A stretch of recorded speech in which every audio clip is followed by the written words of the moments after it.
Thank you. So, hello. It's nice to see everyone. Lots of familiar faces, lots of new faces as well. So Tara is actually lying. That's not what I'm going to talk about. Well, I'm going to talk about it, but first I'm going to start today with a dedication. So we are dedicating the conference today to Susan, who you might know as one odd gamer girl, who is sadly no longer with us. Susan was a powerful advocate and a good friend who I know touched the work and the lives of many of the people in this room. And she had a huge impact at a really pivotal time for the industry. And those ripples that she's caused are only going to continue to grow and be felt down through the generations. And I'd hope that what we're doing today, what we're learning today, the conversations we're having with each other today will help with that. So Susan, today's for you.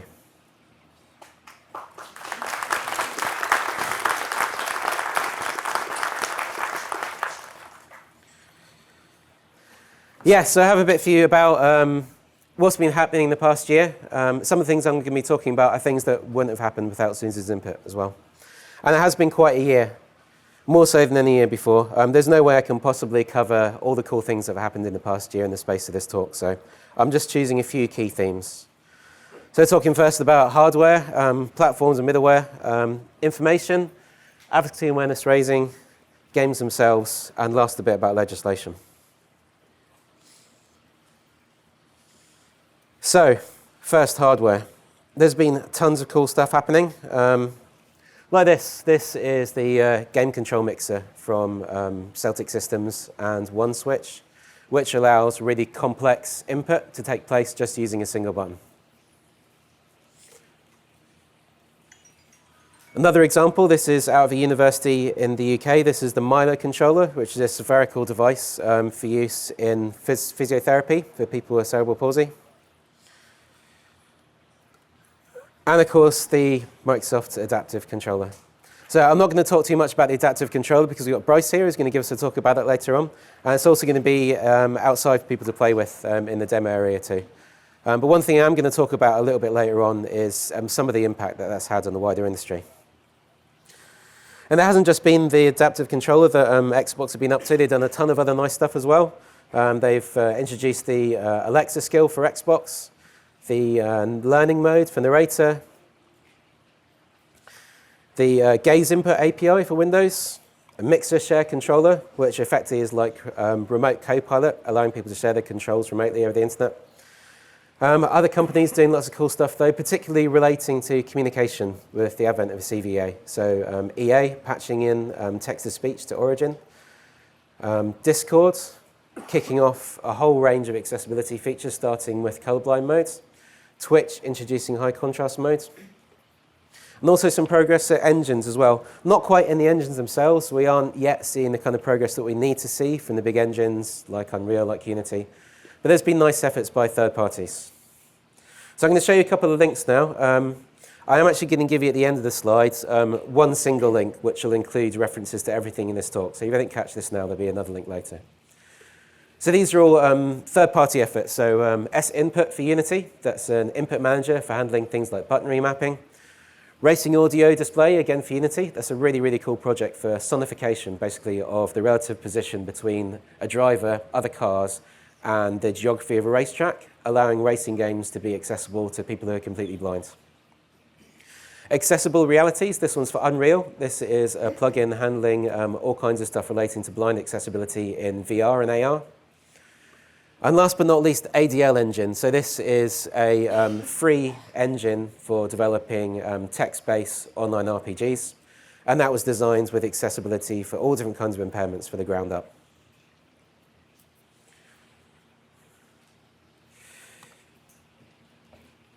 So next up, information. I'm going to cover a couple of types of information. Information for developers, information from gamers, and information for gamers. So the first one, information for developers. There has been the usual incremental updates to game accessibility guidelines. On top of that, there's been a whole swathe of new resources for developers to make use of. Firstly, the APX design patterns from Able Gamers and New York University, which we're going to have a talk about later on today. Also, accessiblegamedesign.com, which is a set of UX-focused guidelines. Designing for Disability, which is a really nice video series by Mark Brown of Game Maker's Toolkit. Tiger publishing a VR accessibility guide.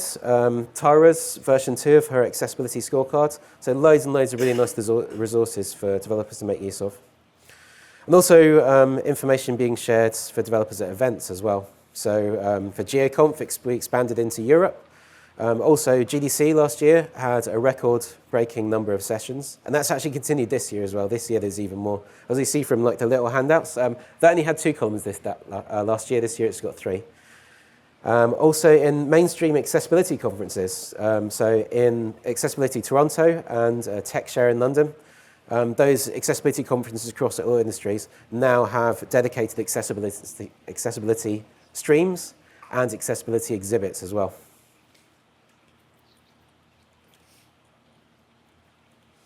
And information from gamers. So this is something that there's been a really big increase in over the past year. So this is actually getting the audience in for co-creation workshops, talks, sessions. So a lot of that has been kind of behind the scenes, but there are companies who've been talking openly about the kind of work they've been doing. So people like Xbox, EA, Sony, Ubisoft, Splash Damage, all talking openly about the people who've been getting into their studios. So that's something I really can't recommend enough. And there's a good opportunity for it as well. On May the 19th, there is a day called Global Accessibility Awareness Day. And that is a day that is aimed specifically at raising awareness and education within your studios. So if there's ever an excuse to do something like this, May the 19th is a good excuse to do it. There's also been broader partnerships with advocacy organizations as well. So Sony partnering with Gallaudet University are looking at accessibility of VR for deaf gamers. Ubisoft collaborating with, I'm going to have to read this out, AAPEI-EPANOU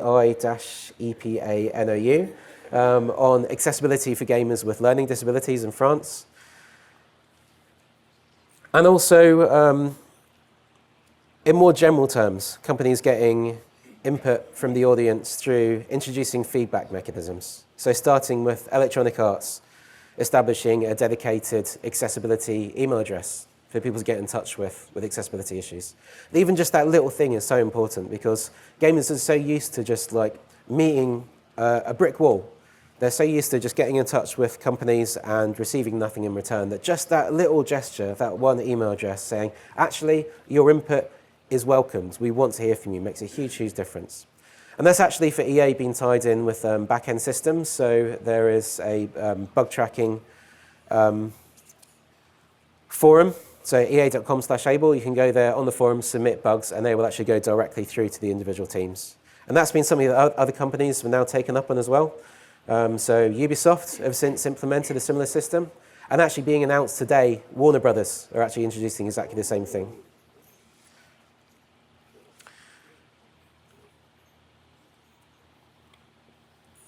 And the other side of information is information for gamers. So again, this is something that Karen's work at EA has been leading the way on. So actually just letting people know what accessibility features are available so they can make informed decisions about what they're buying. And lots of other companies have been doing this as well. So Ubisoft has started doing it across all their games. Turn 10 published it for Forza. And a really, really nice example is Tomb Raider. So you're not going to be able to read this. This isn't for you to read. It's an example of how extensive their information was. So loads of really, really lovely information detailed information about what accessibility functionality is available in the game. But not just the level of information. This information was made available a couple of weeks before the game actually launched. So gamers were able to know in advance whether or not they're going to be able to purchase this game. And of course, spread buzz about how lovely the accessibility functionality is. And it isn't just the industry that's been giving information. This was a favorite of mine from the year. This is a website called Game Critics. They were already really good for giving accessibility information within their reviews. They've upgraded it now by a couple of really, really simple things. And this, for journalists in the room, this is something that doesn't require any accessibility expertise at all to do. In every single one of their reviews, they include a screenshot of the subtitles, and they include a screenshot of the default controller layout. So easy to do, but that's really, really critical information for gamers on whether or not they're going to be able to play the game.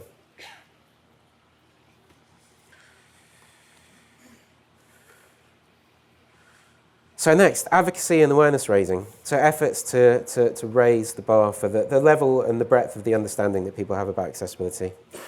And I'm going to jump back to Microsoft and the adaptive controller again, because that's really been leading the charge with this over the past year. So this photo is from E3. This was the announcement for Forza Horizon 4. And as part of that announcement, this is Solomon Romney up on stage, playing the game one-handed using the Xbox adaptive controller. So disability and accessibility up there on the main stage at E3. And that continued with the holiday advert. So Microsoft, the whole of Microsoft, dedicating their entire holiday advert solely to the adaptive controller and about communicating the value of accessibility and accessible gaming. And of course, that since has been followed up with the Super Bowl advert. So that kind of wide-scale advocacy, I mean, especially the Super Bowl advert, I mean, that was reaching, what, like 100 million people? Now, for somebody working in advocacy, like pushing hard to try and educate people about this stuff, seeing the reaction to that mainstream media coverage, just seeing like the Reddit and Twitter and forums and newspapers, celebrities like Cher and T-Pain tweeting about accessibility. Now, this is like a dream for people working in accessibility and accessibility advocacy. They've been doing other stuff as well. So they collaborated with The Rock on an event for amputees. Xbox France has been working on the Two Gamers initiative. There was an Xbox gaming tournament at the Special Olympics. All this stuff doing really, really great stuff to help raise the profile of accessibility.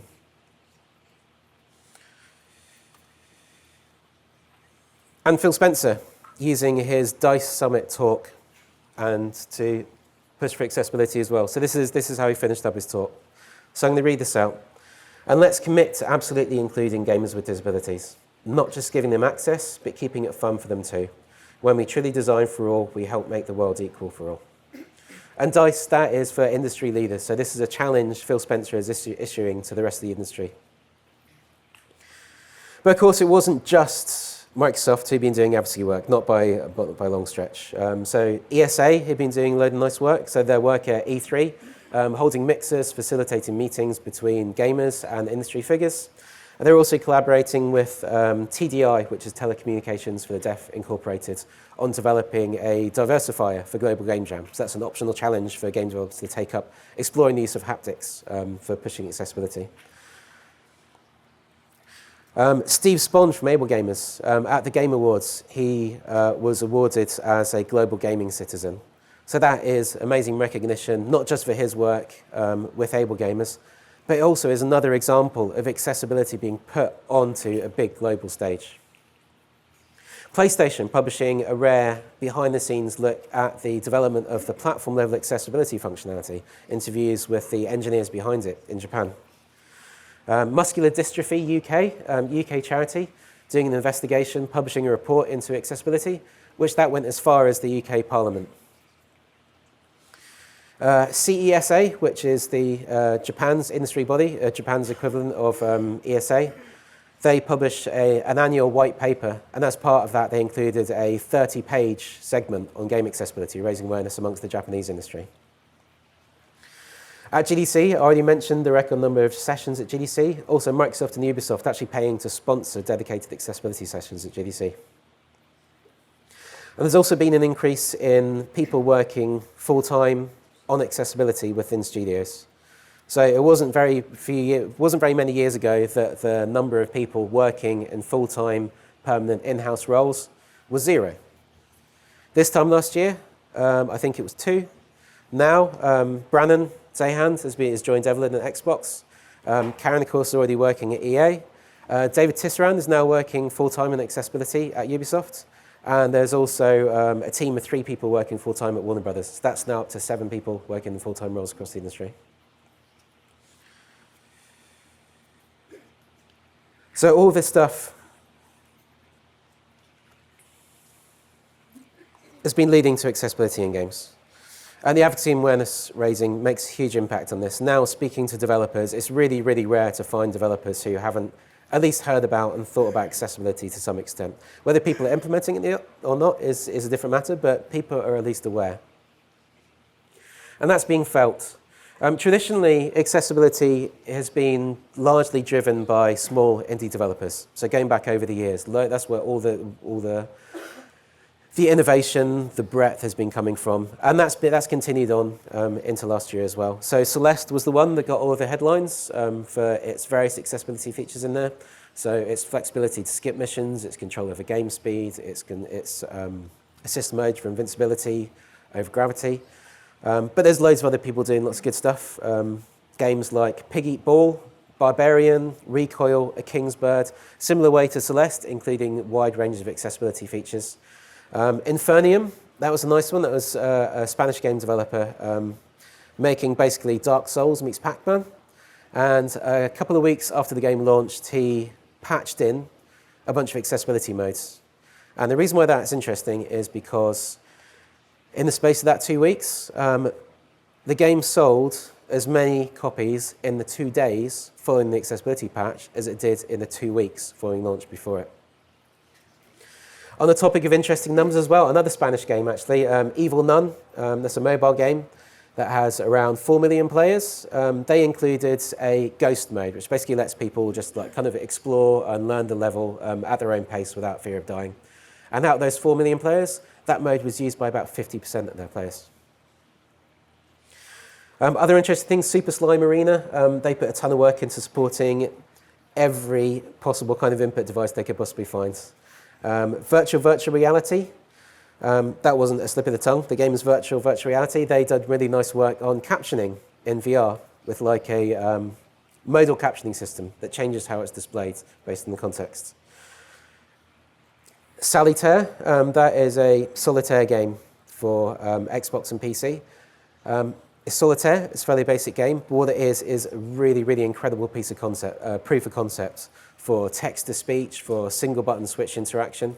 So I'd really, really recommend checking that out for an example of the kind of things that are possible, because there's a lot that's applicable to your own games. I mean, especially if there might be anyone from Blizzard in the room who might be working on Hearthstone, Solitaire is a perfect case study for what you should be doing.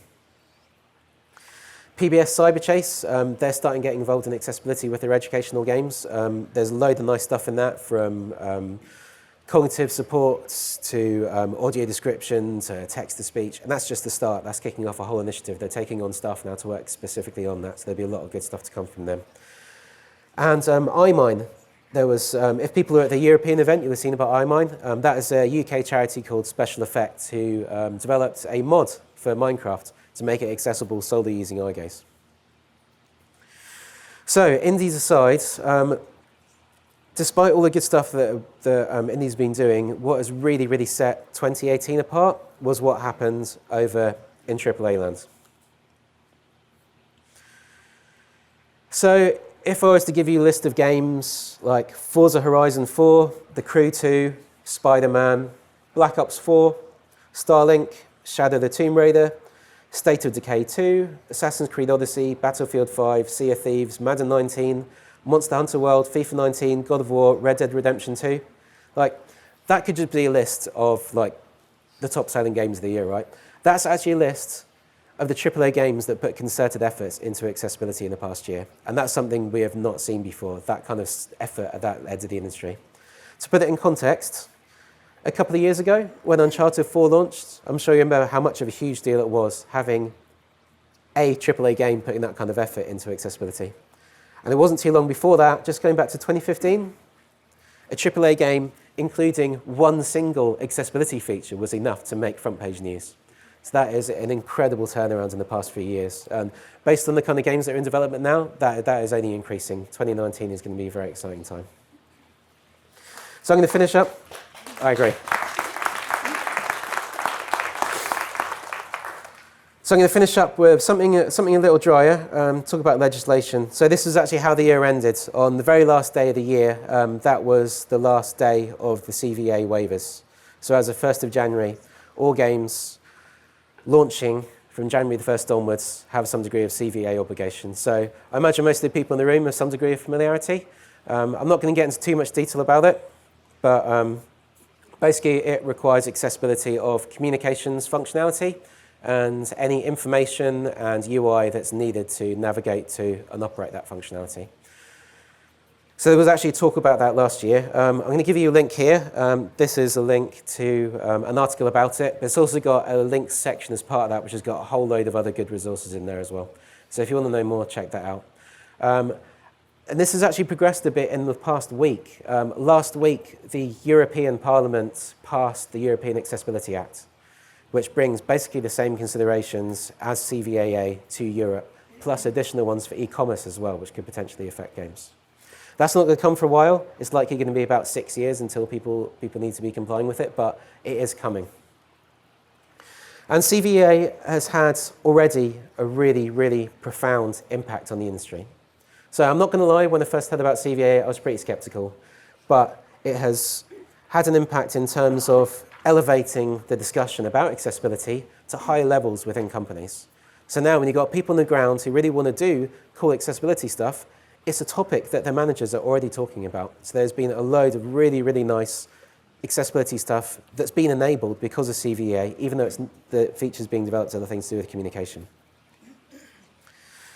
So that kind of brings me back to the conclusion and the first line of the talk about accessibility being the new normal. So the amount of consideration, like I said, it's only going to increase during 2019. It's at the stage now where if you're not thinking about accessibility, then you are being left behind. So being left behind in terms of your legal obligations, in terms of what your competition is doing, and in terms of shifting consumer expectations as well. So we really cannot be having the conversation anymore about should we be doing accessibility, or even how should we do accessibility. It should be about how should we do accessibility better? How can we do more? How can we keep on ensuring more and more gamers are able to experience everything that games have to offer? Thank you.